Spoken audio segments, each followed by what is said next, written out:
salam sejahtera untuk teknisi ponsel Indonesia. Saya Dinedin Bagus dari Metal Placer Bandung, yang sekaligus sebagai admin di grup Asosiasi Teknisi Ponsel Bandung Jawa Barat. Menyikapi tentang viralnya di channel YouTube User Files dan Liputan 6 SCTV yang mengangkat topik tipu daya teknisi ponsel pintar. Seperti video pertama yang saya sempat buat, kita tetap menyikapi permasalahan tersebut. Dan justru ini kalau saya bilang alhamdulillah, kenapa dengan kejadian ini bisa memicu tiga elemen yang seharusnya ikut bereaksi.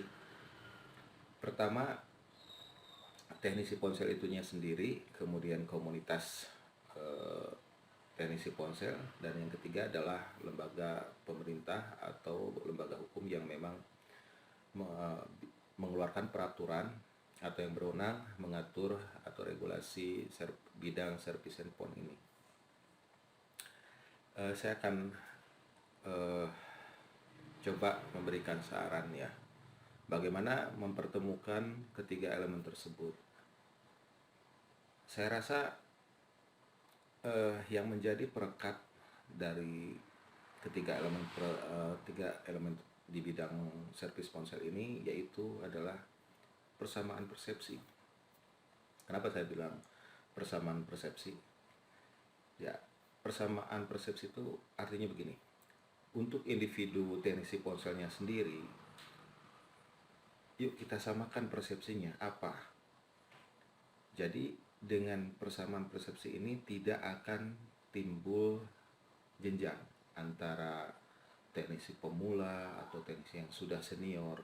Kenapa? Karena kita mengerjakan pekerjaan yang sama, perangkatnya sama. Nah, ini harus punya landasan SOP atau pemikiran pengerjaannya minimal sama. Jika teknisi mempunyai persamaan persepsi di keilmuan perbaikan ponselnya, itu bisa menyebabkan kesamaan pemikiran atau kesamaan kepentingan. Nah, jadi yang paling penting adalah persamaan persepsi.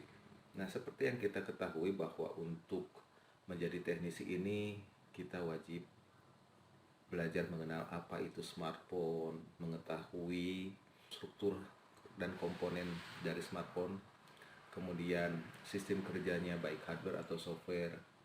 Nah, seperti itu. Jadi alangkah baiknya kita mengerjakan suatu pekerjaan yang kita bisa pahami. Nah, bagaimana cara untuk menyamakan persepsi di antara teknisi ponsel? Insya Allah kita akan, khususnya untuk di grup ini yang mempunyai member sekitar 3.013 orang, ini insya Allah kita akan pertama rapikan dulu keanggotaannya. Yang kedua, di sini kita akan berbagi keilmuan mengenai SOP, Standar Operational Procedure, atau kami menamakan dengan istilah entry level service. Bagaimana kita langkah-langkah untuk perbaikan ponsel, baik kasus mati total, sinyal, atau perangkat UI atau user interface yang bermasalah, kita akan coba berikan SOP standarnya. Karena setiap vendor memiliki SOP yang berbeda, dan saya rasa bengkel smartphone pun akan mempunyai trik atau SOP yang menurut mereka sendiri itu safety dan memang layak untuk dilakukan. Jadi itu persamaan persepsi di antara teknisi ponselnya mengenai satu keilmuan mengenai perbaikan ponselnya. Kedua, untuk selalu update dan mengikuti acara-acara yang sifatnya untuk menjalin silaturahim, kemudian meningkatkan wawasan, menambah wawasan, dan dengan melihat potensi anggota yang sebanyak 3013 ini sebetulnya sudah punya kekuatan besar. Ya, artinya apa? Yuk kita coba mensejahterakan keanggotaan kita di sini, ya, kebersamaan kita di grup ini. Misalkan dengan adanya satu koperasi.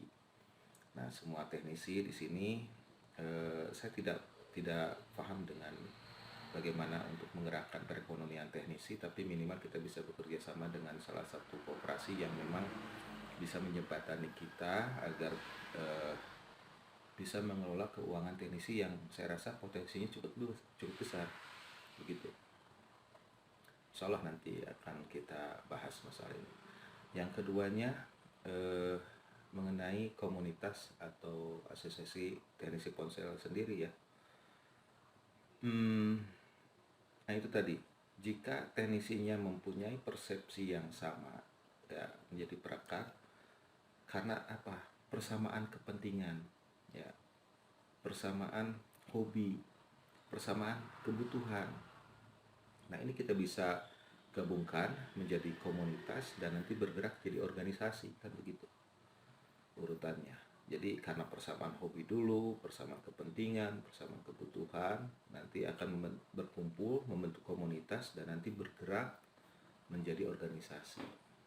Dari koperasi itu nanti kita bisa menentukan ini untuk bisa membantu teknisi dalam menyuplai kebutuhan spare part. Jadi kalau kuantitinya besar itu kan biasanya otomatis harganya jauh lebih murah dong, ya. Yang keduanya adalah dari pengelolaan, misalkan teknisi-teknisi butuh modal. Nah, tidak harus terjebak dengan rentenir atau dengan bank. Jadi kita memanfaatkan keuangan yang memang sudah kita bisa kelola sebetulnya.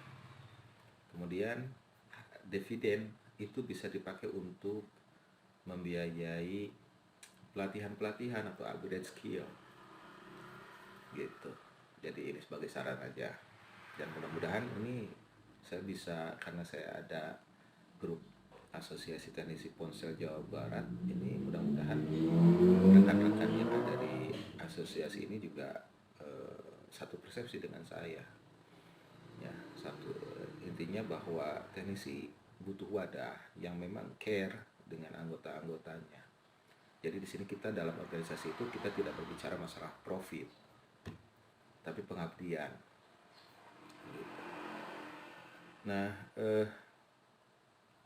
jadi menyikapi kejadian tayangan di channel YouTube SCTV itu ada 3 elemen yang harus bergerak, yaitu teknisinya itu sendiri. Yuk kita samakan persepsi, upgrade skill, kita kembangkan terus wawasan kita di bidang perbaikan ponsel, dan kemudian keduanya atas dasar persamaan persepsi tersebut kita sama-sama membentuk kelompok atau komunitas dan bahkan organisasi yang kenapa tidak kita bisa maksimalkan dengan menggerakkan perekonomian kita. Kemudian keduanya, dengan ada kasus-kasus yang berkaitan dengan hukum, kenapa kita tidak bisa kerjasama dengan pihak kepolisian?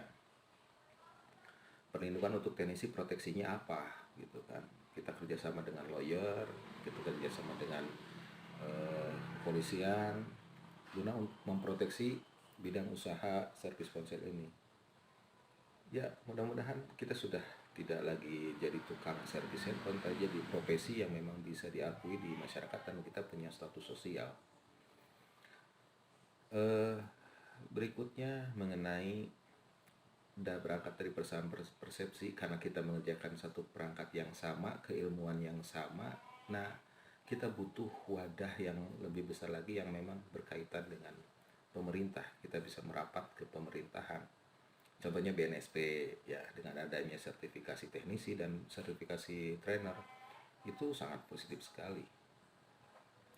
Jadi ada proteksi juga untuk para teknisi jika ingin melakukan usaha, langkah-langkahnya sudah mengikuti peraturan atau regulasi dari pemerintah.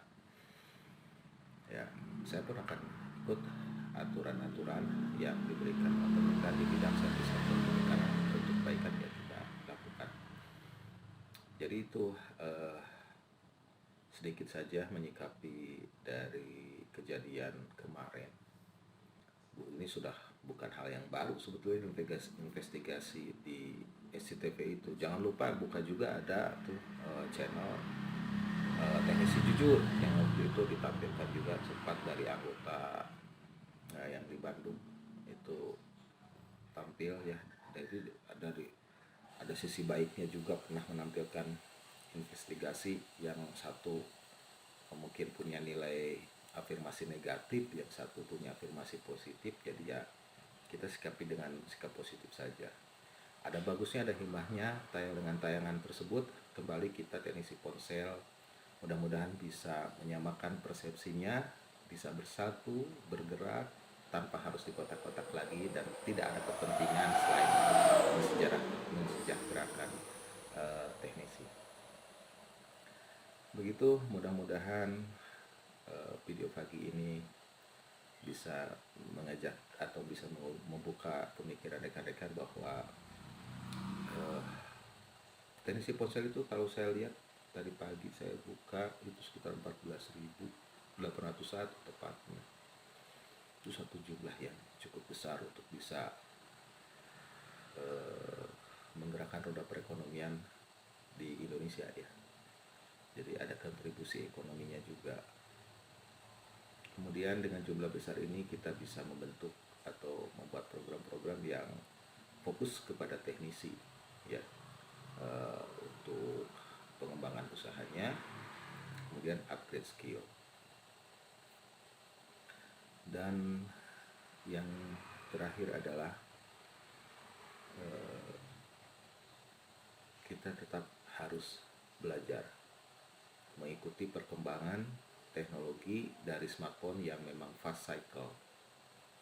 Mudah-mudahan rekan-rekan semua sehat selalu, aman, selamat, lancar, barokah usahanya. Terima kasih atas perhatiannya. Billahi taufiq wal hidayah. Wassalamualaikum warahmatullahi wabarakatuh.